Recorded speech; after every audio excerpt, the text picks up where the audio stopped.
மாணவர்களே, இயேசு கிறிஸ்துவின் நாமத்துக்கு ஸ்தோத்திரம் உண்டாவதாக. ஆண்டவர் உங்களை நேசிக்கிறார். இது நாளுக்காக தேவனுக்கு நன்றி சொல்லுங்கள். இன்னொரு காரியம், நம்ம ஜெபிக்கும்போது நமக்கு உடனே பதில் கிடைக்காது. அது கிடைக்காமல் இருக்கும்போது நம்ம சோர்ந்து போயிடுவோம். சோர்ந்து போய் என்ன இந்த ஜெபித்து கொண்டு இருக்கிறோம், பதில் கிடைக்கல, உபவாசம் இருக்கிறோம், சபைக்கு போகிறோம், ஆனால் பதில் கிடைக்கல, இனிமேல் பிரயோஜனம் இல்லை, இனிமேல் அந்த ஆண்டவர் நம்பி பிரயோஜனம் இல்லை, பைபிள் வாசித்து ஜெபம் பண்ணி பிரயோஜனம் இல்லை அப்படின்னு சொல்லி சோர்ந்து போய் கொஞ்சம் என்ன பண்ணுறாங்கன்னா ப்ரேயருக்கு ஜெபத்துக்கு வரமாட்டாங்க. கொஞ்சம் என்ன பண்ண பயந்து ஏதாவது ஆண்டவரோட கோபாக்னி வந்துடுமோ அப்படின்னு சொல்லி வாரத்தில் ஒரு நாள் வந்து ஏதோ 1 மணி நேரம் 2 மணி நேரம் உக்காந்துட்டு போகிறீங்க.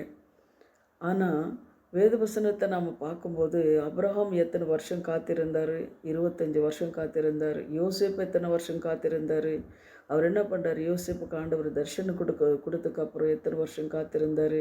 ஆனால் தேவன் உண்மையுள்ளவர். அவர் சொன்ன காரியங்கள் ஒவ்வொன்றும் லேட் ஆனாலும் நடுக்கோன்ற விசுவாசம் அவங்களுக்கு இருந்தது, பரிசுத்தவான்களுக்கு இருந்தது. ஆனால் நமக்கு இப்போது அந்த பொறுமை இல்லை. அதெல்லாம் நம்ம என்ன பண்ணுறோம்? ஆத்திரப்படுறோம். ஆனால் ஆத்திரப்படும் போது நம்மளுக்கு நடுக்காமல் இருக்கும்போது சோர்ந்து போயிடுவோம். அப்படி இல்லாமல் அன்பானவர்களே, வேதத்தில் கூட இப்போ ஒரு வசனத்தை எடுத்து நம்ம வாசிக்கலாம் பாருங்கள். 1 பேதுரு 5வது அதிகாரம் 6வது வசனம் பாருங்கள். ஆகையால் ஏற்ற காலத்திலே தேவன் உங்களை உயர்த்தும்படிக்கு அவருடைய பலத்த கைக்குள்ளே அடங்கி இருங்கள் அப்படின்னு சொல்லியிருக்கு. ஏற்ற காலத்தில் தேவன் உங்களை உயர்த்தபடிக்கு அவர் கையில் நீங்கள் காத்திருக்கணும் அப்படின்றார். அப்போ அந்த காத்திருக்கிற அந்த ஒரு பொறுமை நம்மளுக்கு இருந்தால்தான் நம்ம ஜெயம் பெற்றுக்கொள்ள முடியும். பரிசுத்தவான்களை நம்ம பார்க்கும்போது அவங்க ஜெயம் எப்படி பெற்றுக்கொண்டார் அப்படின்னு சொன்னால், அவர் காத்திருக்கும்போது தான் அவங்க ஜெயம் பெற்றுக்கொண்டார் அப்படின்னு சொல்லி நம்ம பார்க்குறோம். அன்பானவர்களே, அதுபோல் என்னென்ன காரியத்துக்காக நீங்கள் ஜெபிக்கிறீங்களோ அந்த காரியம் கண்டிப்பாக உங்களுக்கு தேவன் என்ன பண்ணார்? நிறைவேற்றி கொடுப்பார் அண்டு ஒரு விசுவாசம் உங்களுக்கு இருக்கணும். நீங்கள் ஜெயம் பெற்றுக்கொள்ளுகிறவர்களாக நீங்கள் இருப்பீங்க. அதில் எந்த ஒரு சந்தேகமும் இல்லை.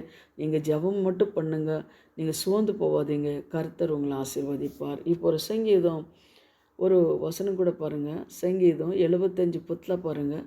துர்மார்கனுடைய கொம்புகளையே எல்லாமே வெட்டி போடுவேன், நீதிமானுடைய கொம்புகளோ உயர்த்தப்படும் அப்படின்னு சொல்லியிருக்கிறார். துர்மார்கனு கண்களெல்லாம் வெட்டி போடுவாரா, ஆனால் நீதிமான்களுடைய கொம்புகள் உயர்த்தப்படும். நீங்கள் காத்திருக்கும்போது உங்கள் கொம்புகளெல்லாம் உயர்த்தப்படும். அதனால் பொறுமையாக காத்திருங்க. கர்த்தர் உங்களுக்கு ஏற்ற காலத்தில் நடக்க வேண்டிய ஒவ்வொரு காரியங்களும் தேவன் செய்வார். இப்போ நம்ம ஜெபிக்கலாம். எங்களை அதிகமாக நேசிக்கிற பரலோக பிதாவே, சர்வ வல்லமுள்ள தேவாதி தேவனே, உங்கள் பாதப்படியில் உங்கள் சமூகத்தில் நாங்கள் வந்திருக்கிறோம். தேவன் சுவாமி, நீ சொல்லியிருக்கிறீங்க, ஆகையில் ஏற்ற காலத்திலே தேவனே உங்களை உயர்த்தும்படிக்கு அவருடைய பலத்த கையில் அடங்கி இருங்கள் என்று சொல்லி கர்த்தாவே சொல்லியிருக்கிற இந்த வார்த்தைப்படி தேவனை கேட்குற ஒவ்வொரு பிள்ளைங்களும் என்னென்ன காரியத்துக்காக இத்தனை வருஷமாக ஜெபித்து கொண்டு இருக்கிறாங்களோ தேவனே, அது கர்த்தாவே அந்த காரியங்களெல்லாம் நீ நிறைவேற்றி கொடுப்பீர்ன்னு நான் விசுவாசிக்கிறேன் சுவாமி. கர்த்தாவே, அந்த பிள்ளைங்களை என்னென்ன காரியத்துக்காக உங்கள் பிள்ளைங்களுக்கு கேட்குறாங்களோ அதெல்லாம் நீ கொடுப்பீர். உங்களால் முடியும். உங்களை தவிர கர்த்தாவே இந்த உலகத்தில் எங்களுக்கு வேறு யாருண்டரு சொல்லி உங்கள் பாதபடியில் காத்திருந்து ஜெபிக்கிற பிள்ளைங்களை ஆசீர்வதிங்க. இயேசுவின் நாமத்தில் ஜெபிக்கிறோம் பிதாவே, ஆமேன். God bless you. கர்த்தர் உங்களை ஆசீர்வதிப்பார். ஆமேன்.